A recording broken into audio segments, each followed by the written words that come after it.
Well, howdy, folks, and welcome aboard. I'm Jason, and I will be your conductor for the remainder of this trip.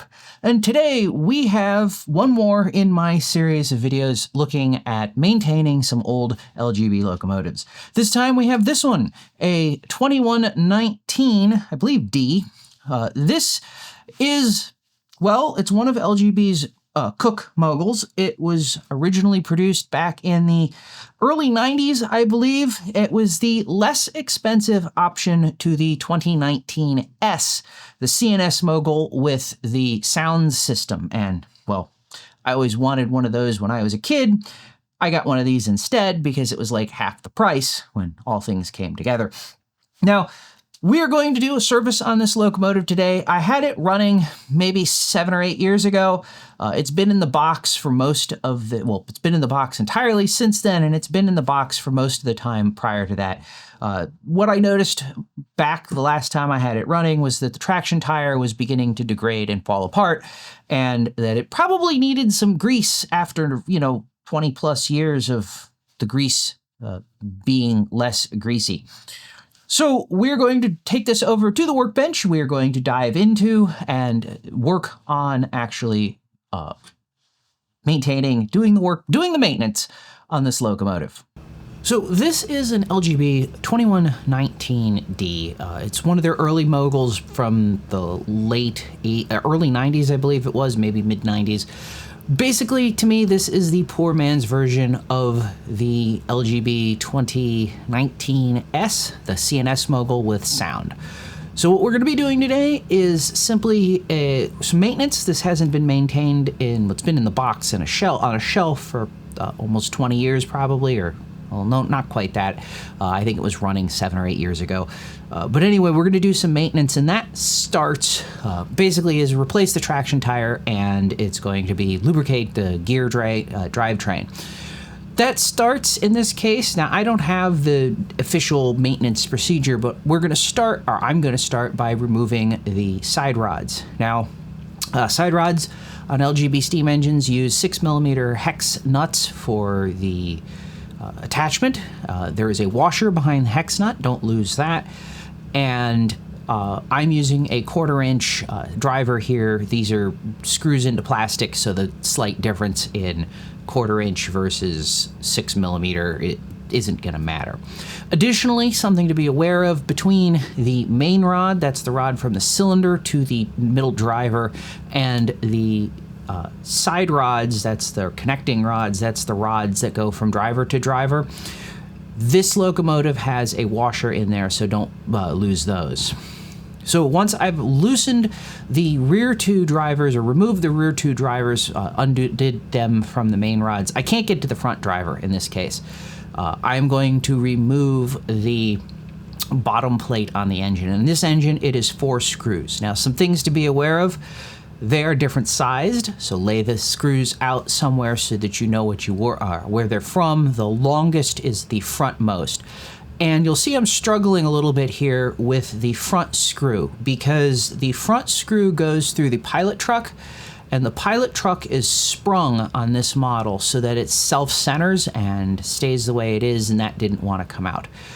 Additionally, the rigging on the back, you kind of have to slide the bottom bracket out forward. So this way, at this point, I'm basically just doing an inspection of what I can see.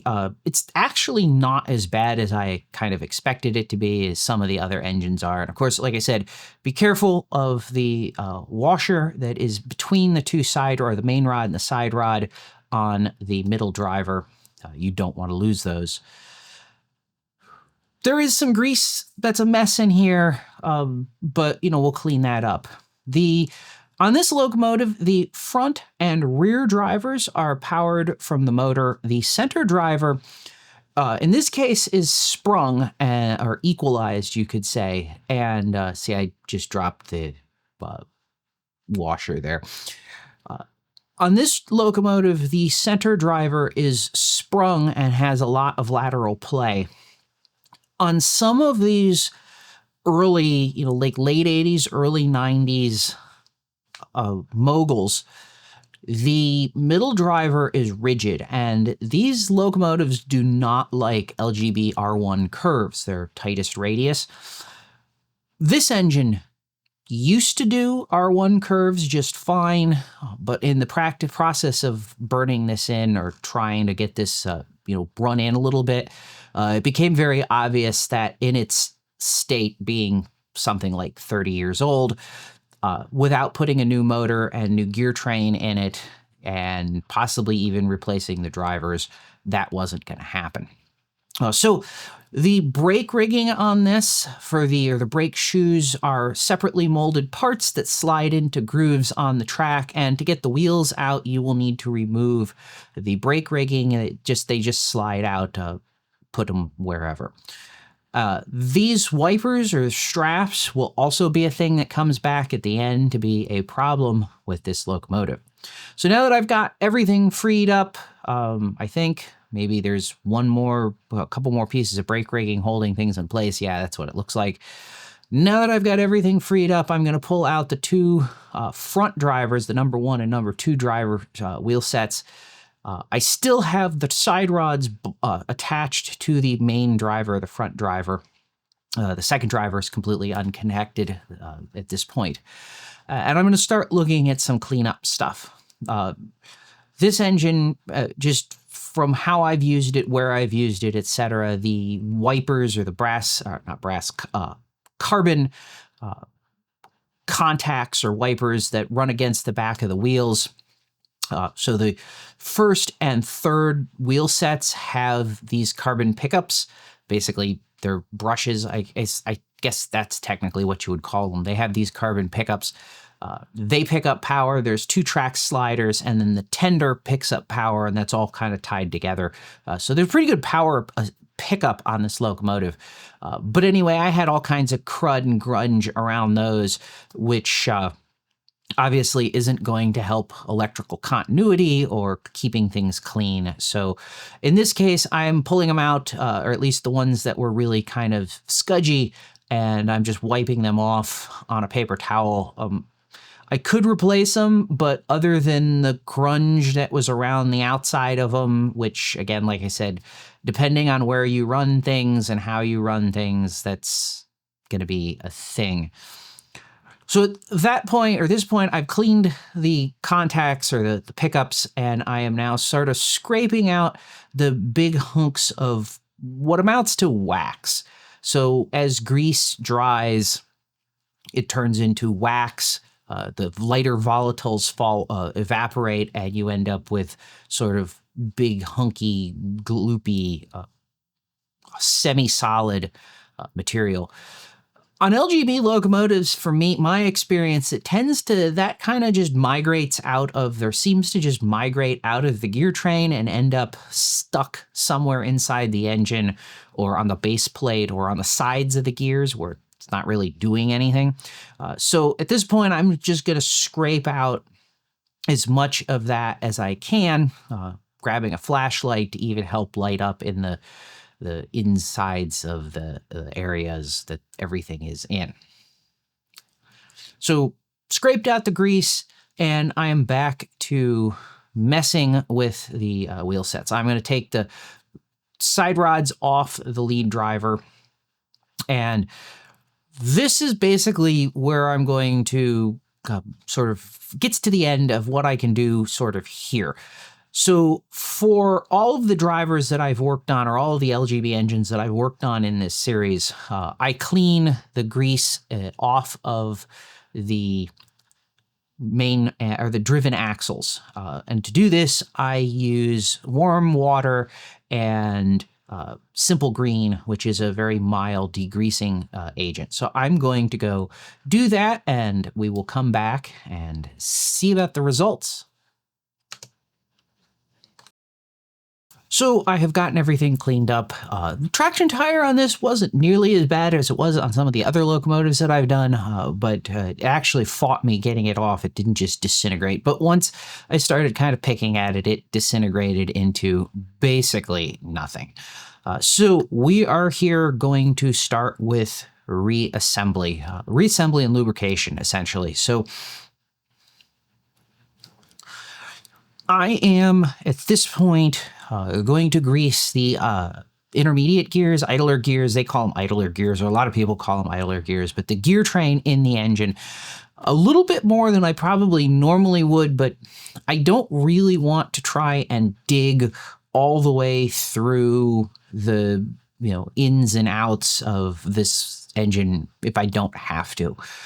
Probably should, all things considered, after what I find out when I go to run it. But at this moment, I'm thinking, nope, not going to do that. And that brings me to, before I put anything back together, traction tires. So the traction tires for this locomotive are LGB part number E131368. They're 46.5 millimeters in diameter.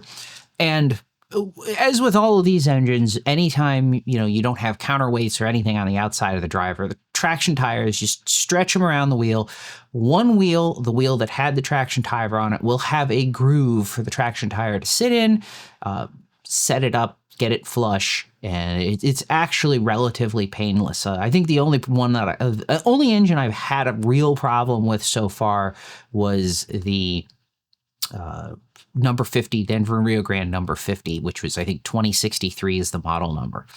Now, at this point, I'm doing something that I probably shouldn't have done. It turned out to be a dead end or waste of time, but remember, I don't have a service manual for this, so I'm kind of making it up as I go. What I thought I would do is reattach all the drivers together and then put them in the locomotive in one shot. Stuff to be aware of if you do decide to do this. The spacing, or the driver spacing from the front to the center and the center to the third, is not symmetrical, and therefore the side rods aren't the same length between the two. You have to remember to put the gear in the right orientation, so when everything goes back in the locomotive, the traction tire goes on the what would it be? It's the top of the locomotive as we're looking at it in the video. That would end up being the fireman's side. So having tried being clever and putting all the running gear together and putting it in, didn't work, as I said. So what I'm going to do here now is I'm only attaching the front driver, making sure that the gear is in the right, and drive rods or side rods are all in the right orientation, because obviously it only meshes one way. And then I'm going to start putting the running gear back, or the wheel sets back into the locomotive. To make my life easy, I try to just orient the wheels so that the crank pins are on one side, the side that's closest to me as I'm working on it, are pointing straight up, or basically straight down as the engine would be used in on a model. And I'm playing around here a little bit with the middle driver, because the middle driver, like I said, is sprung, and there's a plastic slip bearing on it that picks up the springs on one side and then insulates the driver's axle from shorting with those little wipers that run across the bottom of the engine that provide power from the front wheel to the rear side of the engine and to the motor itself.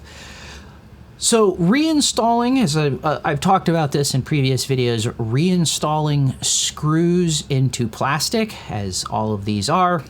Jason, remember the washers there. Reinstalling screws into plastic. The best way to do this, or the correct way to do this, is to rotate the screw backwards in the hole until you feel it drop.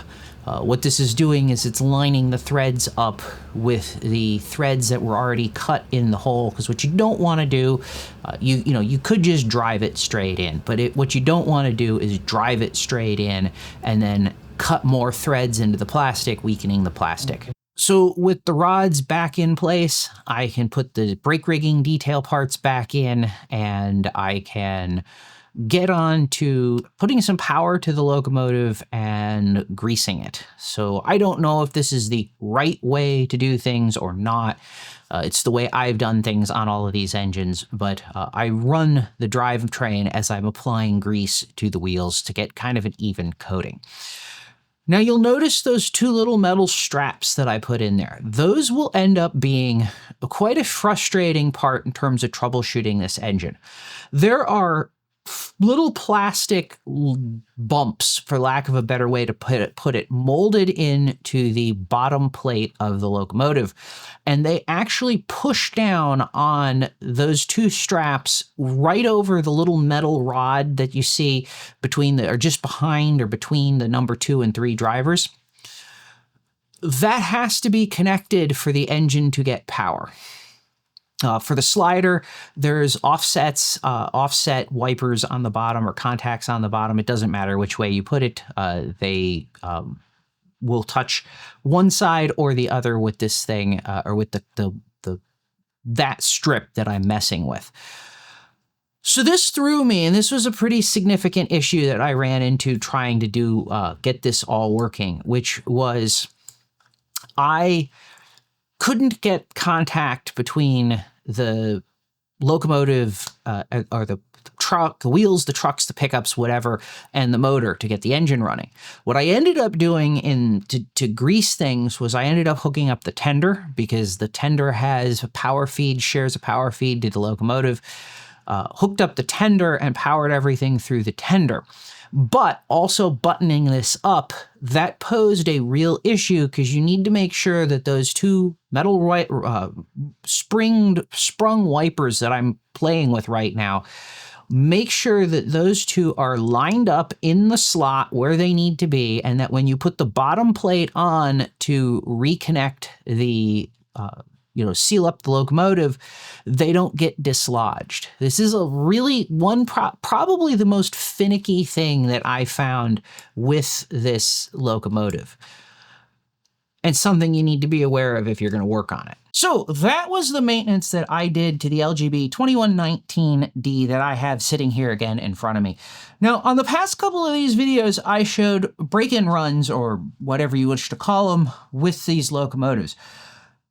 Not with this one. I did take it out and run it around the loop track that I have set up briefly, but the 2019, as with all of LGB's moguls, is a little bit problematic on LGB R1 curves.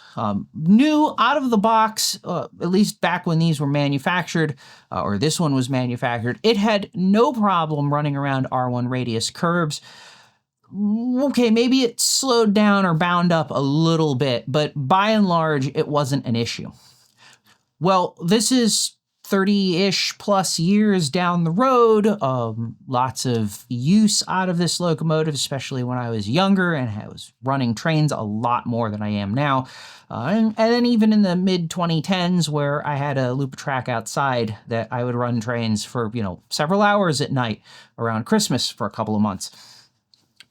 The short of it is, in this engine's current condition, without doing a much larger rebuild and overhaul project, replacing the motor probably, as well as the drivetrain, the idler gears or the gears train in the power or in the drive assembly, this is not a R1 radius locomotive anymore. Like I said, I know it ran on R1 when I got it, but now it binds up, and not wanting to do the complete massive overhaul and project until I decide that I want to add sound or DCC or something to that effect.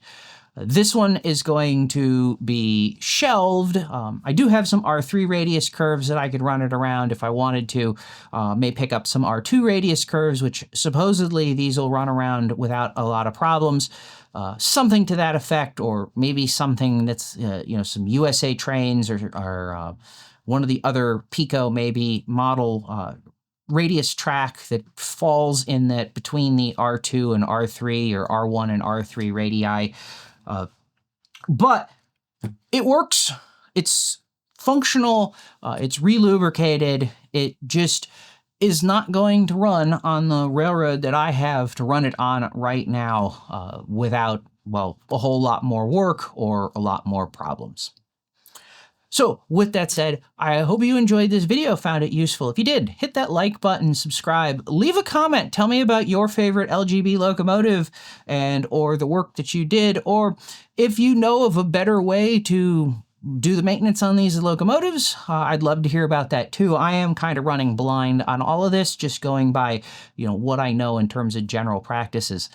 Also, if you know of a good fix or an easy fix to get these working reliably on LGB R1 radius curves, let me know in the comments below on that as well.